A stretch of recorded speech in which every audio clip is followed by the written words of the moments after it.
Thank you all for coming. It is so great to be here. It's so great to see everybody in person.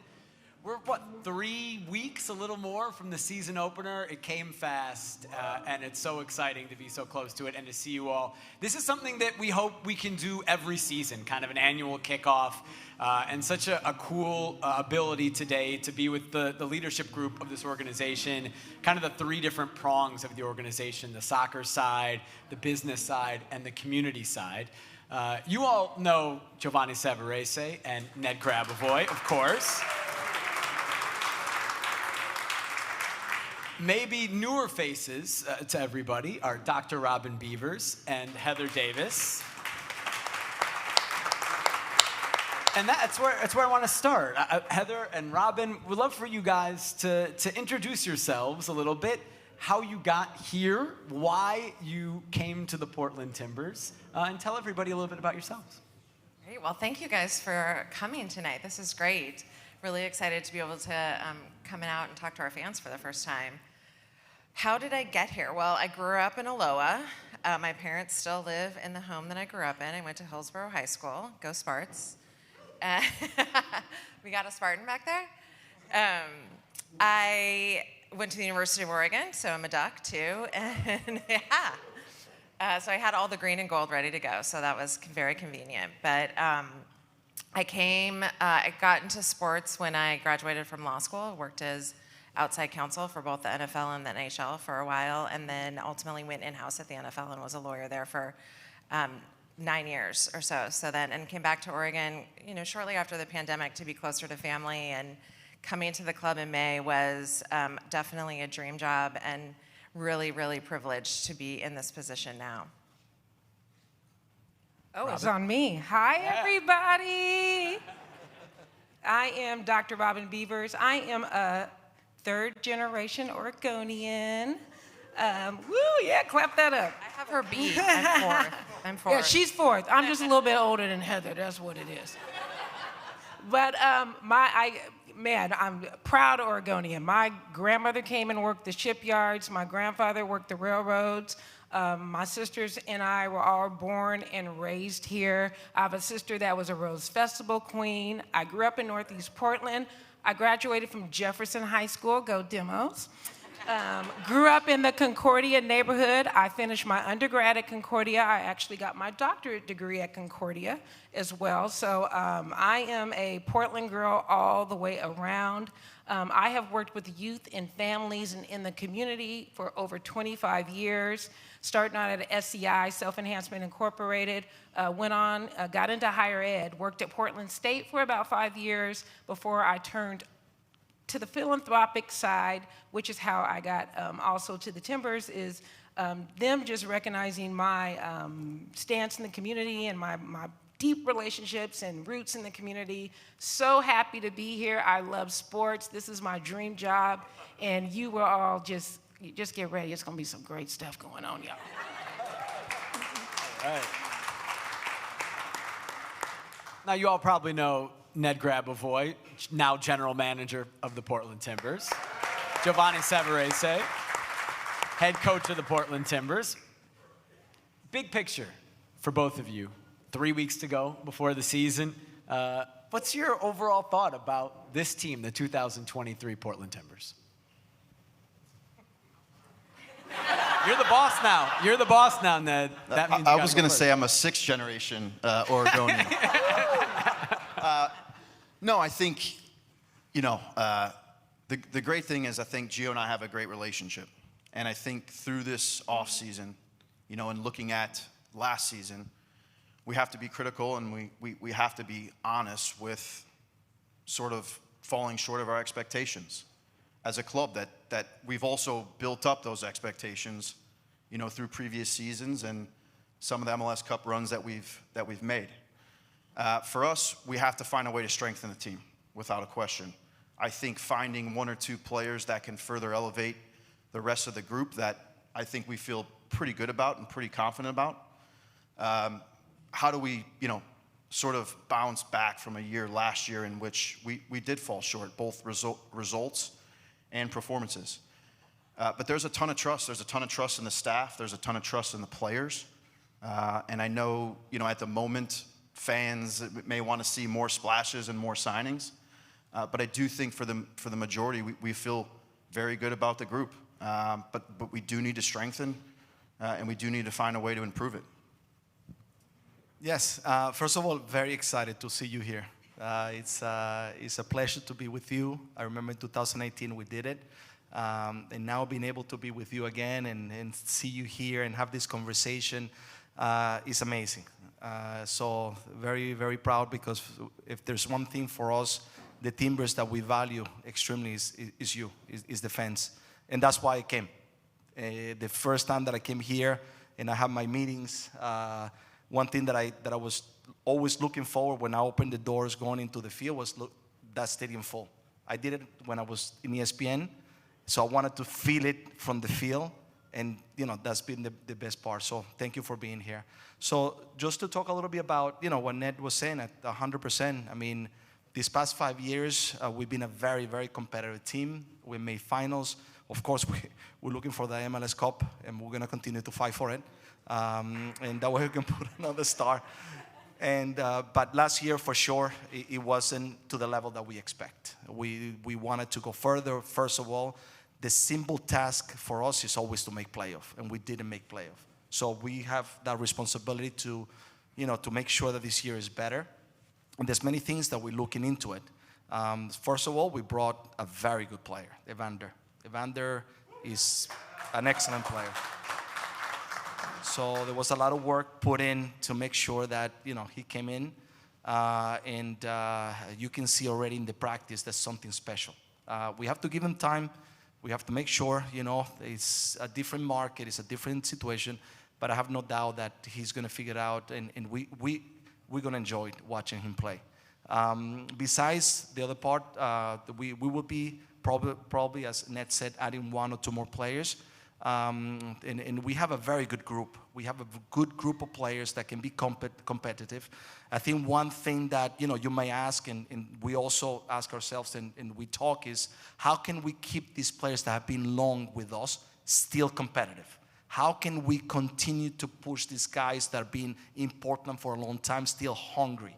And that's our work, because we want to make sure that they thrive, because we do have great players.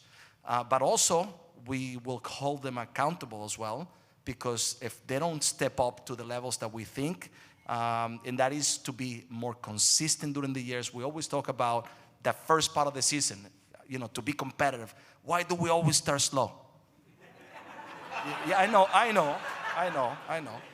Last year we started, like the best first month of the season, and we didn't make playoff. But we want to be consistent. So that's what we're trying. We're trying to make sure that the guys are held to that, to that level, that they accountability. And in July, maybe we'll have to make some decisions as well. But there's the commitment to the group that we have for this year to be a very good year, and we need you to support us in that as well. So the format that we're gonna go through tonight, as you all know, when you were invited, you were able to submit a question, and there were so many people that wanted to come. That some were able to, some were not. So we have several questions that were pre-submitted by everybody when the invitation went out. We'll go through some of those, and then we'll open it up to a Q&A. Some of them were actually, Gio, the third question that I have here is about a slow start. So be prepared to go a little more specifically into that mode. Yeah, he said, I don't want that one. Get it out. So we're going to start with Ned. And again, these questions are all submitted by either somebody here or an annual member that was unable to come.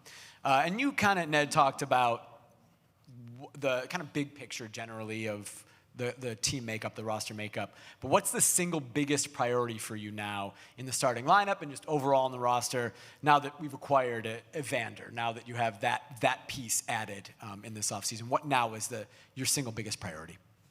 Yeah, I think heading into the offseason and looking where we're at contractually with a large group of our players, we had 18 of 20 players on the senior roster under contract, so not even an option or a decision on those players. With the money we had available, we thought that we could add 2 very good players.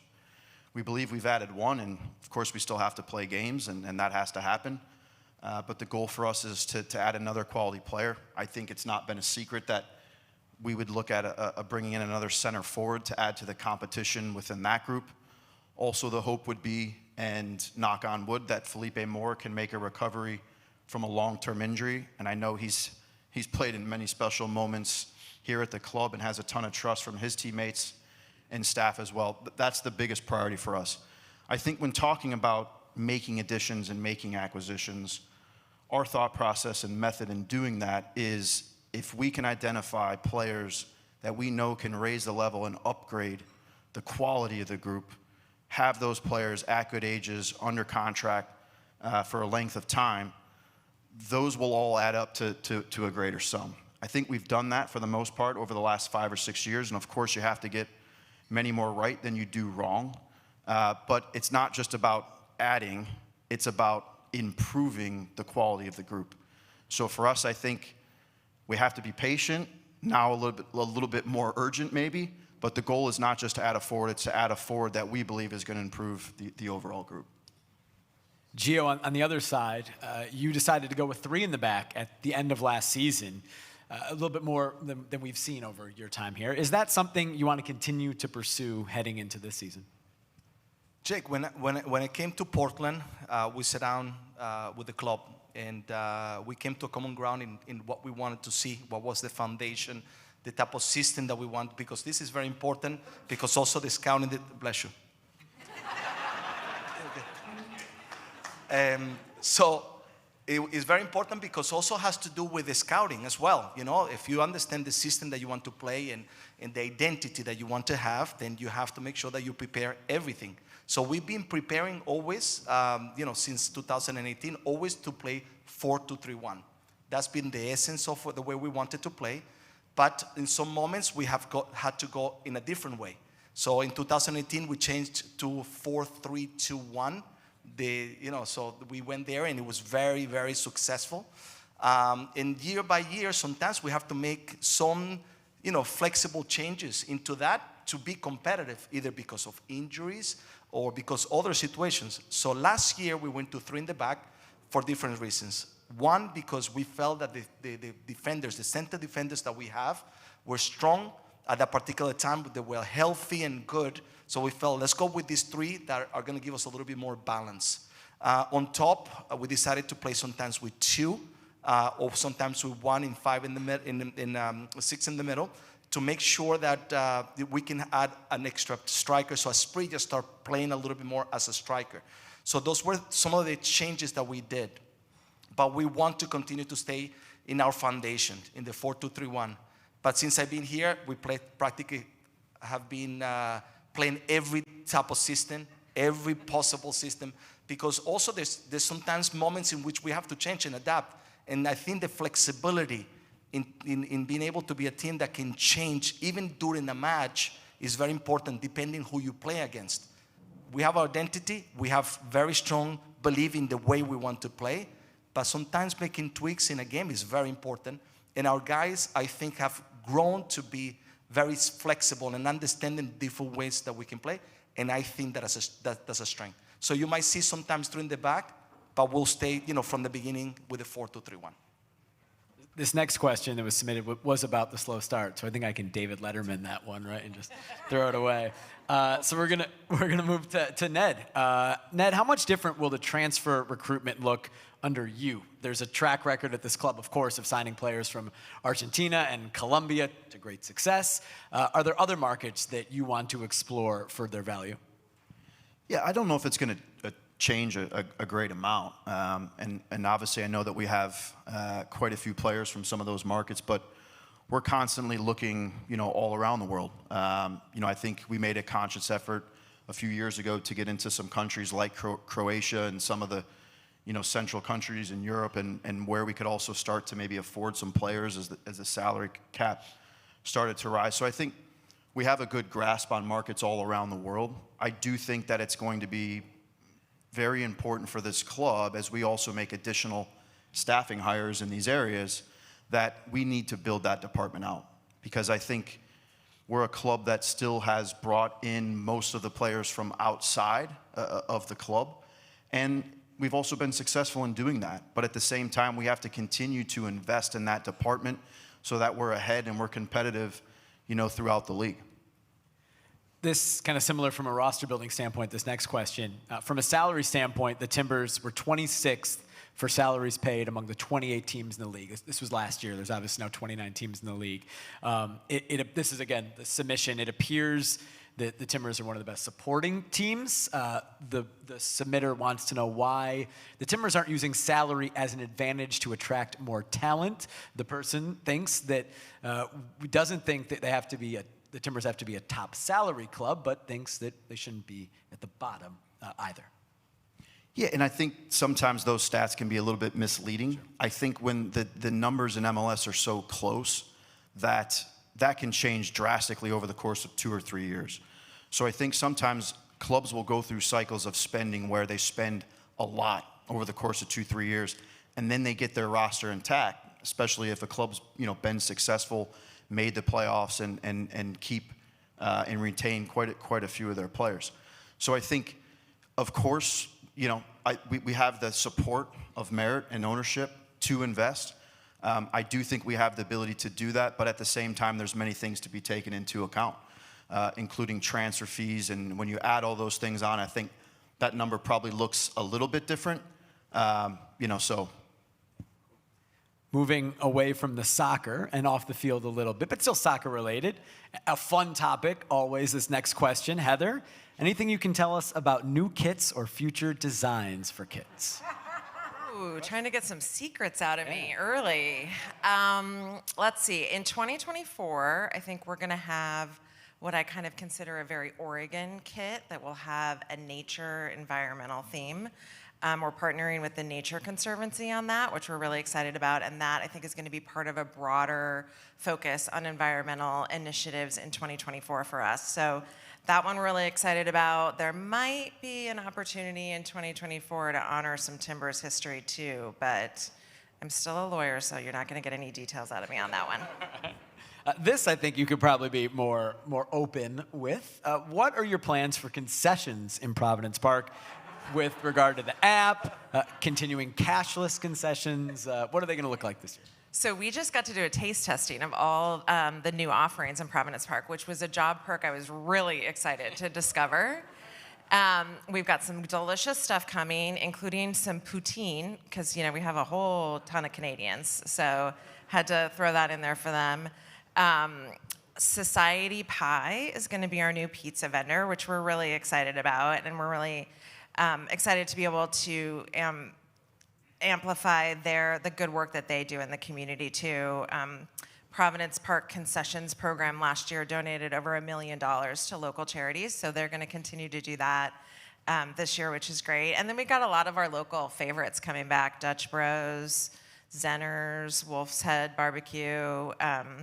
Levy, who runs our concessions, is really great at looking for local vendors and food and beverage vendors, which I love because I'm a little bit of a foodie, so that's really fun. So we're going to continue that focus, and we will remain cashless. We're going to put in a new point of sale system that hopefully will increase throughput and reduce lines and stuff. But so there's going to be some good stuff on the menu. Continuing with the Providence Park experience, this next question: will it be necessary to show vaccination cards this season upon entry?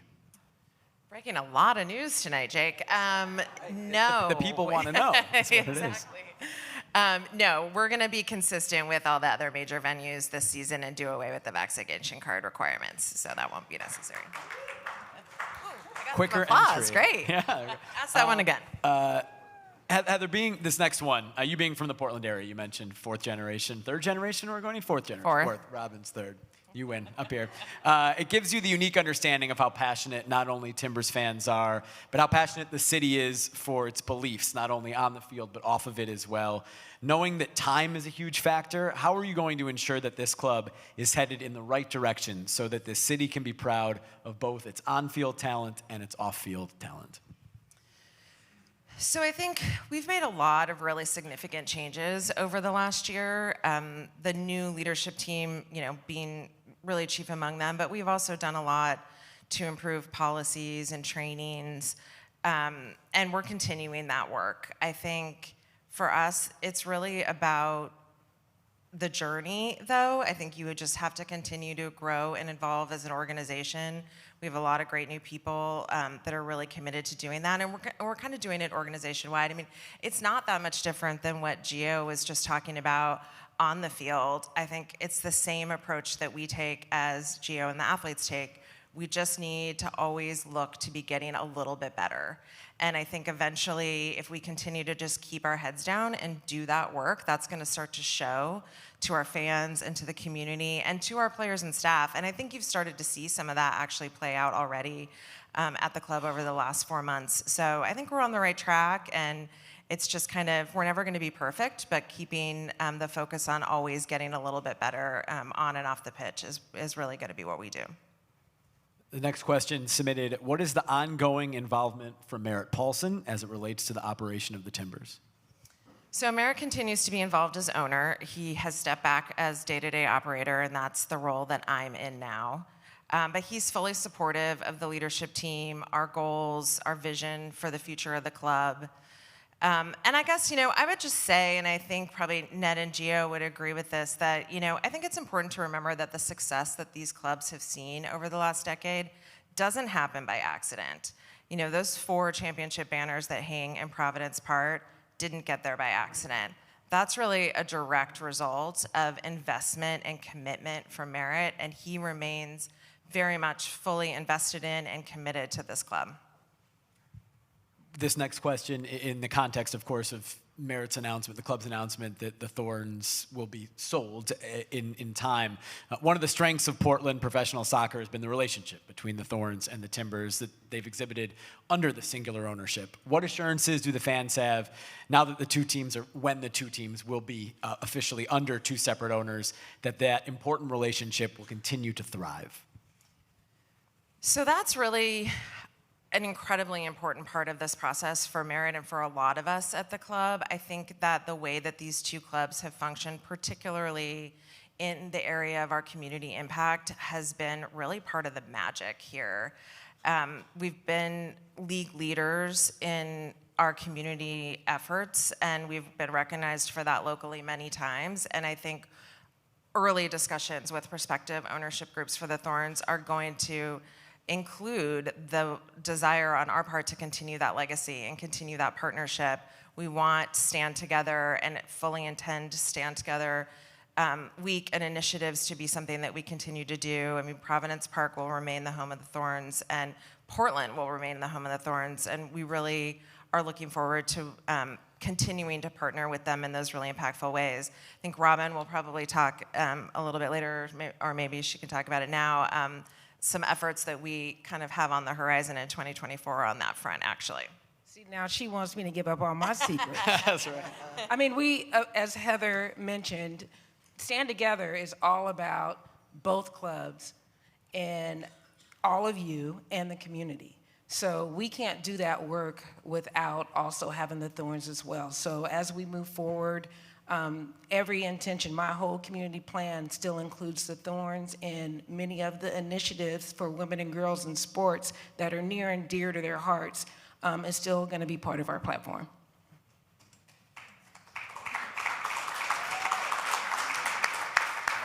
This next question was submitted again for you, Heather.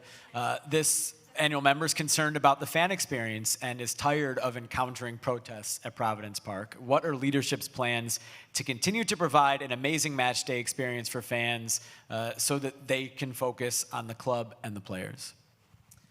It's a great question. I think it's a concern that we all share. We really want to make sure that this year everyone, all of our fans, can come to Providence Park and enjoy the electric atmosphere that it has always been known for. And really, most importantly, that our players can really feel the energy and positivity from the crowd. That's why they love being Portland Timbers. And so it's a focus for all of us. I was watching our club profile on Apple TV. MLS Season Pass launched yesterday. Don't forget to redeem your free Season Pass codes, guys.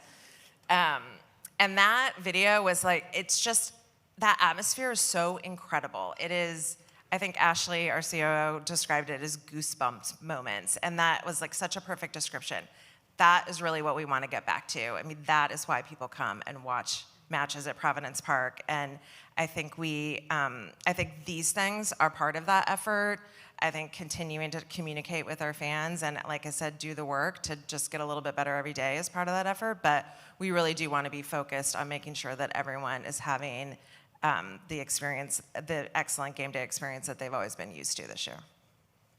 Robin, this next question submitted for you. What changes have happened in the last year that you are most proud of? What changes that remain are most important for you to accomplish in this upcoming year? I think the biggest change is they hired me. I'm a little conceited, but it's okay. I love my city. No, but just kind of piggybacking on what Heather just mentioned, the leadership changes. People have been elevated, leaders that have been with the club for years, a couple, as well as bringing in there's new talent as well. So that's some of the things that I'm proud of, to see some of the changes. And that, because soccer is so near and dear to Merritt's heart, him stepping back and allowing us to make the club the best that it could be, I think is something that I'm most proud of. What is, for you moving forward this year, what is your focus? What are your priorities? And what will be your first full season with the club? I know, I'm so excited. We already have a pretty amazing community platform. I want to reboot that platform. We have 4 major pillars within our Stand Together platform: education, the environment, equity, and health and wellness. I want to not only bring people to the stadium, not only watching the games, but I want us to be out in the community doing things. Not just, myself and my team, but also bringing players and Gio and Ned and all of us, and then just working with the community and, doing good stuff. Let's go. Robin and I are going to run Ned and Gio ragged this year, making them do all sorts of stuff. Great. We've got some big things coming up. I think this year, I don't know if any of you were around. I can tease this a little bit. We're around 10 years ago. We worked with, Make-A-Wish came to us, and they granted a wish of a young man named Atticus Lane Dupree. Was anyone there at that game? All right, well, I can tell you that we are gonna celebrate the 10-year milestone of that game. Atticus is now 18 years old. And so I'll just tease that a little bit. I won't tell you everything that we're gonna do, but on May 6th, you'll wanna be there. All right. Can't wait. One of the most special moments in the history of this club. So special. Let's kind of go back now. The questions go back to the soccer side, and this one's for you, Gio. What is an intangible that you and your coaches and even Ned, to an extent, I imagine I could throw into this question, value in a player that we fans, the annual member says we as fans tend to underappreciate? So what do you guys maybe appreciate that you think fans maybe don't value as highly? Interesting question. When you watch the game, you're fascinated by who scored the goals. Who's the guy that brings some magic into the game, a play that is a little different than what you have seen and gets you excited. But sometimes we look away from that player that is running to make all that happen. For that player that is sacrificing, on the field, his work ethic to make sure that everything that you see and is exciting happens. We value very much that player, not only that can be very good on the field, but especially that player that can make every other player be better with him in order to bring a different level. And I think sometimes we miss those players. We miss that link up from that moment that all that is happening, and sometimes we stay only in the goal or in the meg that somebody made or somebody that dribbled. So for me, in the coaching staff, we value that player that is always steady. And a lot of the times, it comes in with that guy that is always the first to arrive to practice, that is always the one that comes and brings a different level of work ethic into the locker room. Is that guy that sometimes doesn't speak, but by example, everybody follows. So that is the thing that we value. And sometimes when you watch the game, if you focus a little bit on some of the other players, and I have to say it, sometimes when you watch Diego Chara, I mean, I thought that's who you were describing. Yeah, waiting for you to get there. I was going a little bit, but you know, and I'm not saying that he's underappreciated. That he's very much appreciated. He's very much appreciated. But those are the players that make a team better. And then if you also find that, you know, those other players that are talented and that can bring some magic into the game, and those players have also a mentality and a work ethic, then you can see something amazing. Because I have to say to you, sometimes you don't know this, I get excited on the bench. I'm like, you know, I like to see when something good is happening, you're in the Bible, like, let's keep on doing it.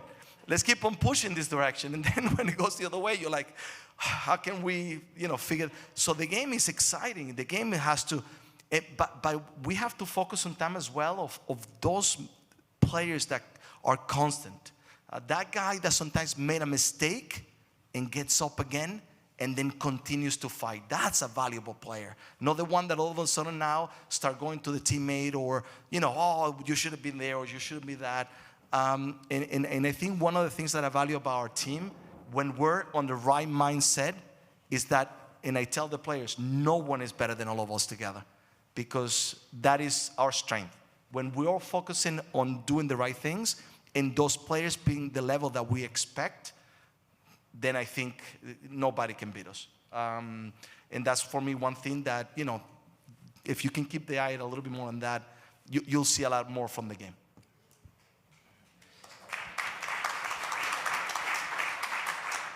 Ned, this next one is for you. How do you view the role of analytics in scouting, in training, and in all the areas of building a successful club? Yeah, I think this is a space over the last year or two that we've really explored. And I think a lot of it for us as a club is how do we continue to evolve? You know, all the way back when this was an expansion team and now looking forward and where the league is going, the club is no longer in its infancy stage. And through the success, through some of these other achievements, how do we continue to push the club forward? I think for us, a lot of it, looking at data, looking at analytics, a lot of it for us is, you know, how are we going to use that? It's additional information that can put us in a good position to make good decisions, have a bit more objectivity to what we're doing day to day. Now, I think Gio understands where I'm at as well, and I think he's in agreement. We're not trying to reinvent the wheel. This isn't something that we would just fully rely on to make all of our decisions for us, because I believe that we have very, very intelligent staff members, people that have been around the game for a long, long time. But there is a value into having additional information that can put the club in a position to be successful. Next one also for you. What is being done to improve the academy and T2 so that there can be a better pipeline of players who can compete in MLS and even possibly be sold to European clubs? Good question, because we've been asking this question internally, you know, since I've been here, and probably before. I would break it up a little bit, and you know, first I would say, for me, the collaboration and the communication among staff in the academy, in T2, with our first team, best it's ever been since I've been here. I think the competitive level on the field of our academy, in terms of results and being in games and looking the part, best it's ever been. So there's a lot there that's positive to build off of. Now, the second part of that, how are we going to get players into the first team that can help make a difference? And it's a big challenge, and there's a lot of reasons for that. But I think at least having more of a foundation now and a belief, you know, from staff and from coaches, the sharing of, you know, those values and how we're going to do it is really, really important. And it's something that's important to the club. We have to continue to build on that. It's not easy to do, but I do think we're making slow progress. Robin, back to you. You kind of touched on this in your earlier answer, but this next question is more specifically targeted at how will the club go about better connecting with the wider Portland community in the coming year? Hopefully, with the reboot of the new platform and really putting out what those pillars are and sharing how everybody can get involved, I think is how I kind of envision the community and the community platform. I don't want it to just be us. I want it to be all of us. I want to see more involvement. The fans come and they show up, and that's great, but let's include them in some of our community initiatives when we're out in the community as well. We're all PTFC, right? We're all together in one club. And so I want to be able to provide a platform for fans also to get involved with our community initiatives. Heather, one more for you, and then one more for Gio, and then we'll open it up to the crowd that's here. The 2022 World Cup was played on grass grown from Oregon seeds. This is a popular topic, isn't it? I imagine there was more than one question on this topic submitted. Did they all submit that question, the entire group? Yeah. Did Gio submit this question? I don't have the names of who submitted the questions, but maybe. When are we going to see the Timbers and Thorns playing on World Cup quality Oregon grass? And does the not having it, this artificial turf, impact our ability to host national team matches at Providence Park? All right, great question. Can I just stop now that I've gotten the applause without even answering? Great answer. Well, I think we can get national team games with turf. It is definitely easier with grass. I think we actually had a national team game tentatively scheduled last year that got canceled for other reasons before it was even announced. So it's a possibility, but it's better if you have grass, obviously. One of the sort of key priorities for us in working with new ownership for the Thorns is getting them their own practice facility. And once that happens, that frees us up a little bit more to look at this issue. And I do think that we will at least do the work to see about putting grass or one of the hybrid versions in, and sort of what the costs and infrastructure improvement is. So if anyone is like with the Oregon Seed Association or anything, I have a sponsorship opportunity for you. You want to contact me. Final one of the submitted questions for Gio, and then we'll open it up here for the live crowd. A specific one about a specific player who it was a very big signing for the club, Evander. What role will Evander play as he begins this journey now in Portland with the Timbers?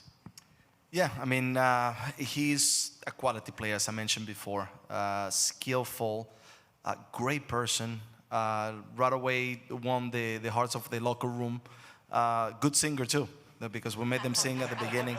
So, but the expectation is in the 4-2-3-1 is for him to be our number 10, playing playmaker. In Denmark, he was playing more of an 8 in the 4-3-3. Something that he also, because he's disciplined tactically, he learned how to play, which he shows a lot. So he'll be playing behind the striker, and some of the things that I've seen from him, the execution, of passing, execution to finish, the quickness that he has with the ball, free kick skill, is been phenomenal to watch. And we haven't seen him yet fully integrated into the team. So little by little, he's going to give more, but we have signed a very good player. So I'm excited personally as well to continue to see him.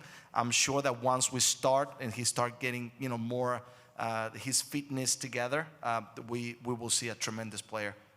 This is a player that as soon as we signed him, we got a lot of compliment from many other teams. Came up to us and many of them said, we were after, what do you guys do to be able to bring him here? And the other part is everybody that I've spoken to in Europe, they all say that, they were part of, he was one of the players that they had on the scouting list. And so it's definitely a very important player. So I'm excited as well to see him, and I think he's going to be a success. So Evander or Bill Tuiloma, who takes your free kicks this season? Depending how far it is. So, no, we'll see. We'll see. I mean, Tuiloma is done very well. We'll see. They will figure it out. So we're through the questions that have been submitted before from, again, some of you here, some people who were unable to come. And now we can open it up to questions for all of you that are here. So raise your hand. We've got a couple people walking around with microphones. And we'll start here directly right in front. Best seat in the house. You get the first question. This is primarily directed at Heather, but all of you have made comments about the fan experience and the energy you get from the fans. My wife and I happen to sit in an area that we affectionately call the library. It's the Key Club section, which is notoriously quiet. What can you do to encourage the people sitting around us to make noise and demonstrate enthusiasm?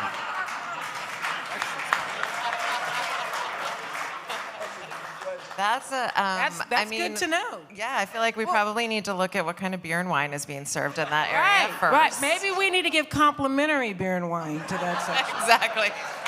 Discounted. Still starts giving away all our money, Robin. That's an interesting question. We're gonna have to look into that. I mean, we might need to send with those like party crews that go around and with T-shirt guns and stuff, and see if we can get them. Put them on the dance But cam. I feel like it seems like you probably should be leading this effort, though. I'm going to turn it back around on you. What are you going to do? Timber Jim started as a fan coming to games in the 70s. So, yeah. Next up, right This here. question's for Gio. I just wanted to get an update from you on the status of Felipe Mora, and is he healthy? And if not, when do you anticipate he will be and able to participate? So he's not healthy yet in the sense that he's not able to play yet. He's not training with the team. He hasn't trained outside yet. He's been mostly in the gym, okay? But he looks much better. He looks healthier. He's very positive. He has good energy.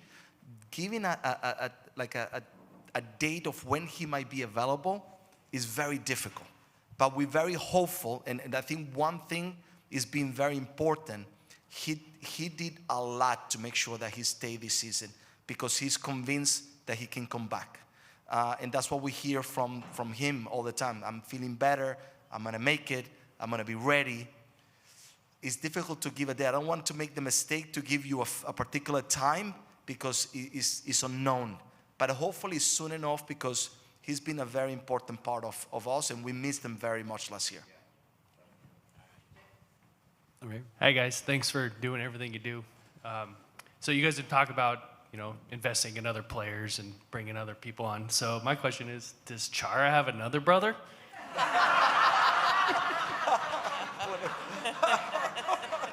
He does, as a matter of fact, but he's older. He's older.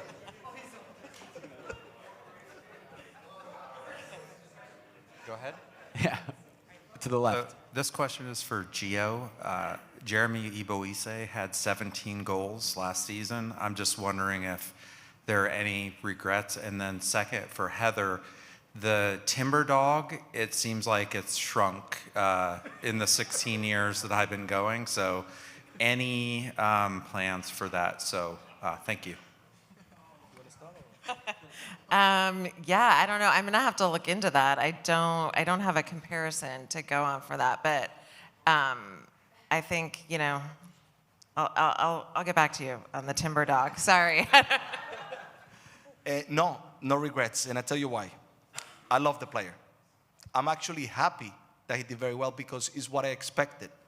He's not only a quality player, he's a great human being, and I love him. I love coaching him. I coached him when he was in T2. And we made a transition to allow him to, even though he wasn't ready in 2018, he played a final as a starter. So that's how much I believe in him, and he grew, and he became better. And even though there was competition as a center forward, I find a way in those moments that maybe he didn't make the team as a forward to find a place for him to play because that's how much I value him. I wanted him on the field all the time. At a particular time, he became the player that played the most consecutive matches in Timbers, history. That says a lot about the trust that we had in him. And ultimately, he wanted to go. He decided to go. If it was up to me, I would have loved that he was here still, but he wanted to continue to grow. He saw maybe less competition there for him to play more, and he's done very well. And I wish all the time also, I hope that he makes the national team. I hope that he continues to develop. We're still in contact. We communicate. And if we had him here right now, it would be great. But he also has to continue to grow and develop, and because I do still think that he has a lot more to show. He's a very good player, and we always wish him well, and he loves Portland as well. Move over to our right, your guys' left. Yeah, for Heather and Robin, y'all spoke about new leadership and broad strokes around policies. I was wondering if there was a specific policy or initiative that you're proud of going forward here that's really going to address the harm that's been expressed by the community and focus on healing that harm in the community. One of the things that, one of my backgrounds is also in diversity, equity, and inclusion work.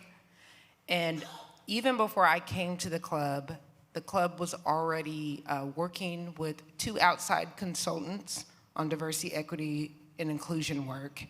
And when I came on board with our committee, one of the things that we did was, it'll be available for all of you to see soon.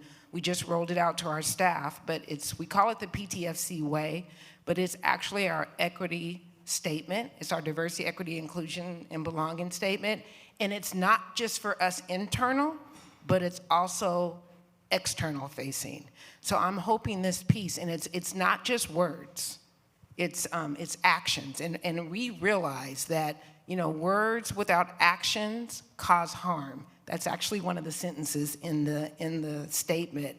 But that is some of the work that I'm proud of. It was staff from all different levels, all different departments that came together and working with the outside consultant at Workplace Change created this statement.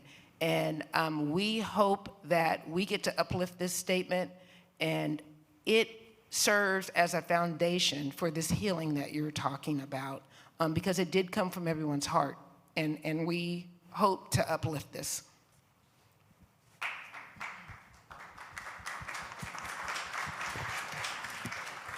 Yeah, I would just add, I think, there's no one policy that really, is the solution here for the sport or the league or the club.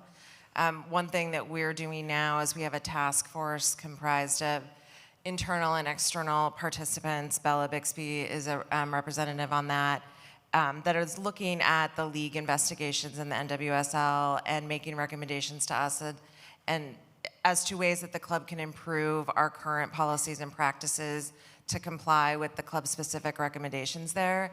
And I think that that's important work, but I think what the league and the federation and the sport are finding is that this is, a systemic problem that's going to require systemic solutions, and that's going to be years of work. And that's, and there will be a lot that goes into that, and a lot of change and evolution of all of those policies and practices. And so I think for all the clubs in the league, the mission really is being a part of that solution as much as anything.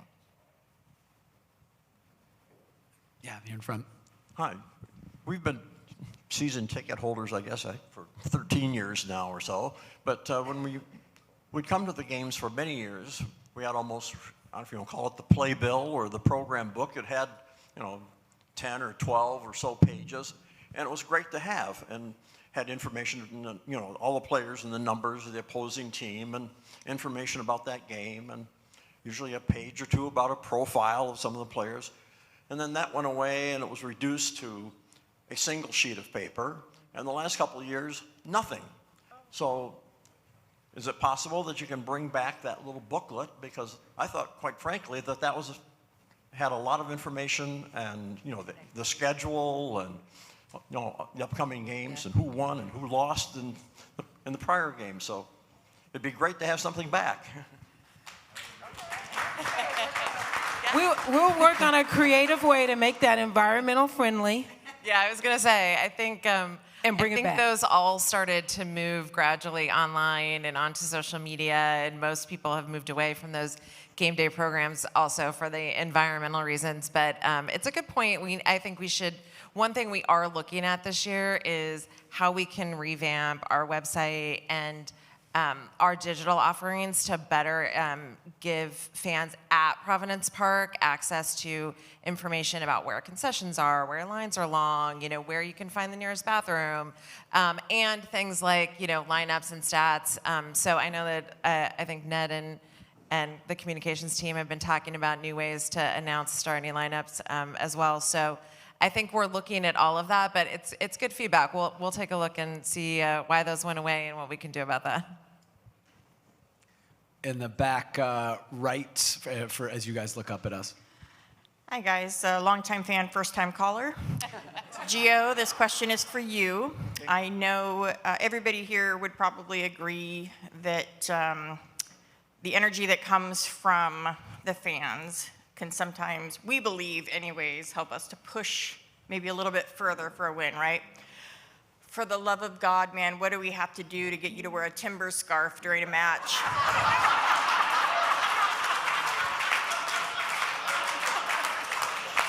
I'll bring it to you every match if I need to and personally deliver it. Very good question. You want me to make that a new policy? Yeah, I'm done. And I have a lot of scarves in my house. So I want to let you know it's not because of lack of scarves. I'm particular in some ways. If I put it on and we lose, I get upset. And I blame the scarf. The way I don't blame a player.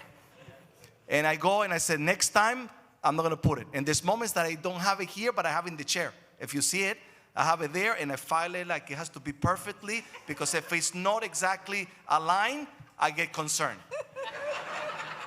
So, if the guys win every game, I wear every game.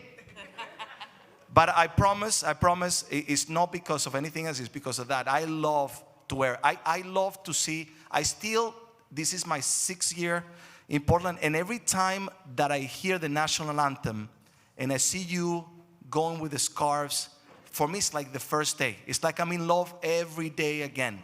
And I turn around to the fans here. There's a great lady that always says hello to me. I love that lady. I need to find out the name. On the sides, the Timber Army, the whole area. I mean, just to see it, it is unique. And the scarves, when we go away, the scarves is just synonymous of Portland Timbers. And maybe I have to do a better job to do it and forget about those things, but that's the reason why. It's just because of a particular situation. If we don't win, I have to blame something, and it's that. But I promise I won't blame the scarf anymore. I'm gonna wear it more constant, and I will do that, I promise. Hard-hitting questions. We'll go over here in the corner. We could all agree that Providence Place, or Providence Park, is a pretty nice place. But I think it'd look better with a statue out front. Can we get an update on all things Valeri? And maybe Ned's got to him answer that one. playing back at home? That's all you. That's I haven't been briefed on any of the statue building. But I know how Gio feels about the player as well during his time here. And such an iconic player, not just for this city and this market, but I think for all of MLS. And I think it paved the way for so many other players to want to come to MLS as well. His greatness at the club will live on forever. I think we're still in touch and communication with him. And I think you will probably see him back at Providence Park very, very soon.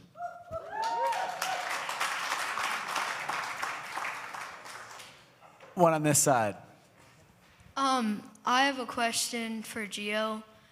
I was wondering if I could suggest a celebration for one of your players, and it's like this. It's like Like what is the meaning?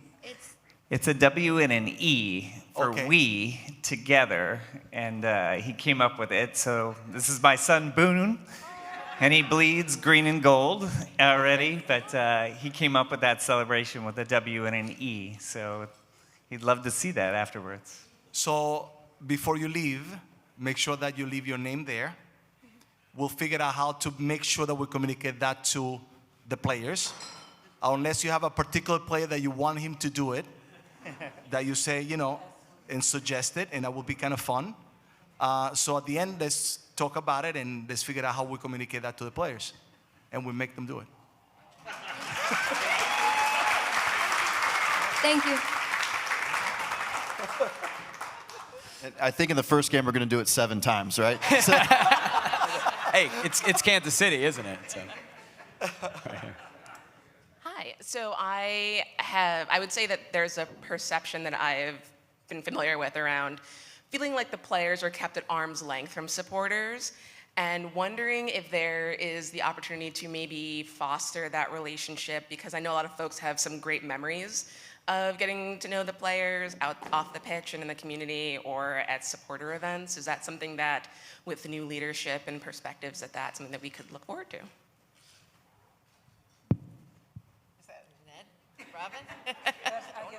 Well, I think generally it's one thing that we've been talking a lot about lately is I think over the last 3 years, and we lost a lot of the connection in general. Everyone sort of retreated to their homes and their corners, and I think even this last year, as we started to emerge from the pandemic, we didn't realize how much of that we were missing and how many things we used to do that we just don't do anymore because we had forgotten that they were even viable options. And so I know we're looking at a lot of that. We're doing more things with our corporate partners in that regard, bringing them back to the stadium for summits and that sort of stuff. And so I think it's a good point, and one that I think Ned, I think the partnership with soccer and business is definitely going to be different this year. And I think we want to get everyone out in the community a little bit more and working together and kind of reestablishing those connections. This is the reboot year. We're rebooting. So we will take note of that. In the back. Buenas noches, familia. My name is Roberto Fisticuts Barbershop. My question is regarding the potential matchup with Lanús that I had read about last year that was teased at maybe happening sometime this year. I was wondering if that's still a go. And also, there's word on the street that Wrexham is in town this summer. They're doing a tour, so I wanted to know if maybe the Portland Timbers are on the schedule for that. Thank you. Yeah, Ned, can we get Ryan Reynolds in town? Can you work on that? He's not on the speed dial, but I'm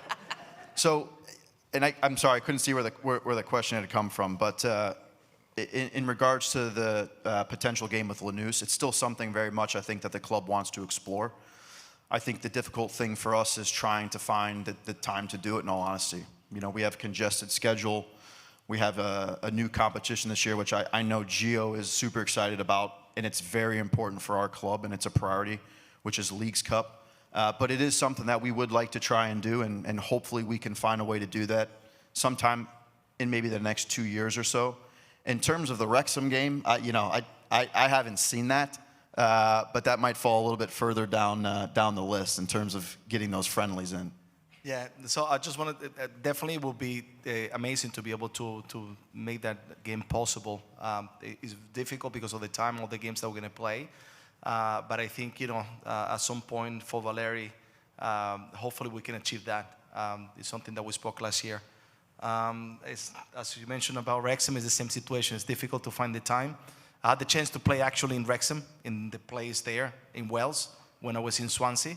And it's a beautiful place. So if we can connect in some way, organize for them even to come and share the practice or something with us, that definitely would be great.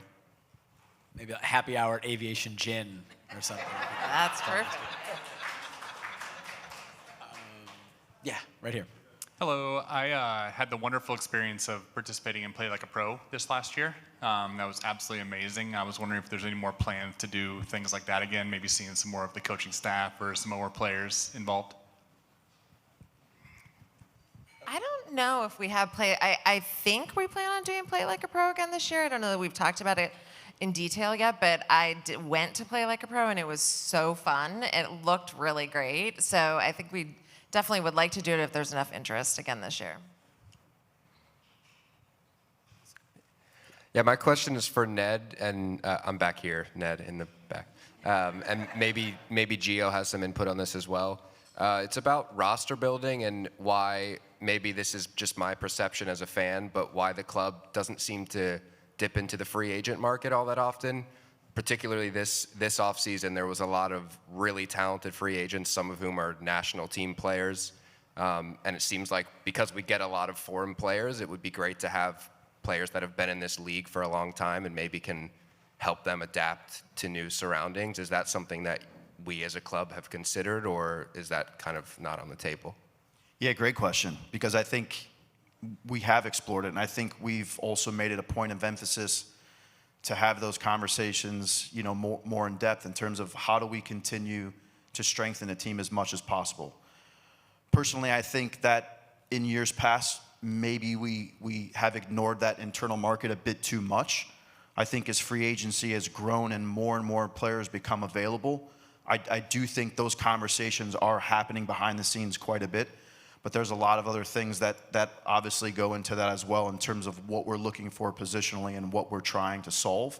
But I know through conversations with Gio as well, the value of players that understand MLS, what a season is like, the grind, the travel, the difference in climates. These things are sometimes what some of the talented foreigners that come to the league struggle with. So it certainly has been a topic of conversation over the last year or two, and I do think it's something that going forward we'll be more active in.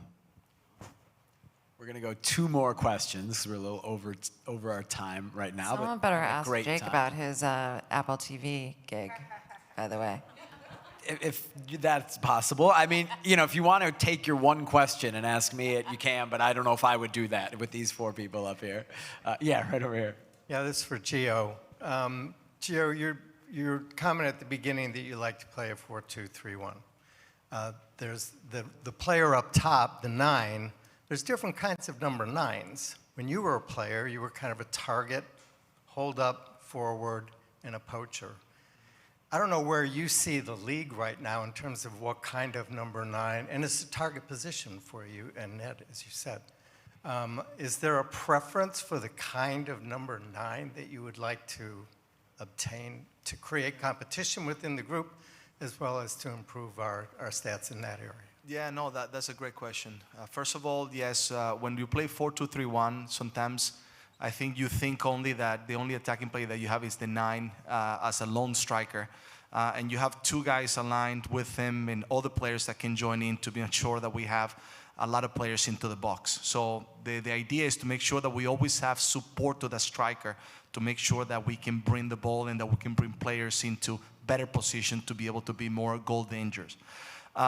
What I think is the type of player that we want is, first of all, someone that is competitive, someone that has different qualities. First, that can hold the ball, that can link up, because we have talented players that can connect and be able to bring the ball a little bit higher. And if that player can be a connector for us to continue to build up into the next phase, it's going to be very important. For me, it's also, and we have talked about this, is a player that can not only solve something by shooting or dribbling, but also that can have a body type that when we put crosses inside in some moments, that can also get to the end of it because he's a good header as well. So we're looking for that profile specifically to make sure that we can also have a variation, because we have Niesgoda, we have Mora. So we're looking for something that can be a little different. That way, in some moments, also we can throw two forwards that can play differently. Mora playing with Niesgoda, or Niesgoda playing with Esprilla, or the next, hopefully, center forward that comes in. But we definitely, need someone that's committed to work, that has the quality, but most of all, that scores a lot of goals. That's what we need. Somebody that is there finishing and that puts a lot of goals into the net. All right, final question. Does somebody have a microphone? Yeah, right. Oh, go for it. Yeah, it's an intimate environment. Oh.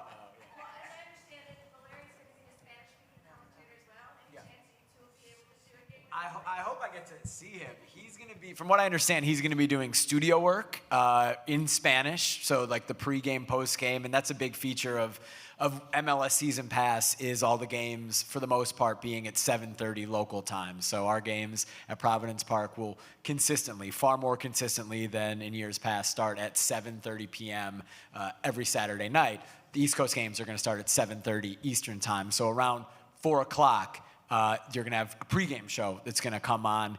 And in Spanish, Diego will be, from what I understand, one of those people bringing you from the pregame through kind of the bridge in between the East Coast and the West Coast games to the postgame, to the wrap-up, which is great. I think when I heard that he was involved, I thought it was fantastic. I didn't know if that's what he wanted to do. I thought he'd always be good at it, and I think he'll be great at it. So hopefully we overlap. Hopefully we see each other. Whether or not we call a game, maybe we could do a hybrid English-Spanish. I wish my Spanish was good enough to call a full match in Spanish with Diego. It would be great, and I'm really glad he's involved. I think he's going to be a fantastic addition to the group. Thank you all so much for coming. Thank you. What a great event. Thanks to Ned, to Robin, to Heather, to Gio for being so open and answering questions. Thank you all for the amazing questions, both submitted and in person. And hey, 3 weeks and 2 days, Providence Park, 7:30. Have fun there. We'll see you all there. Thank you all so much. Thank you. Thanks.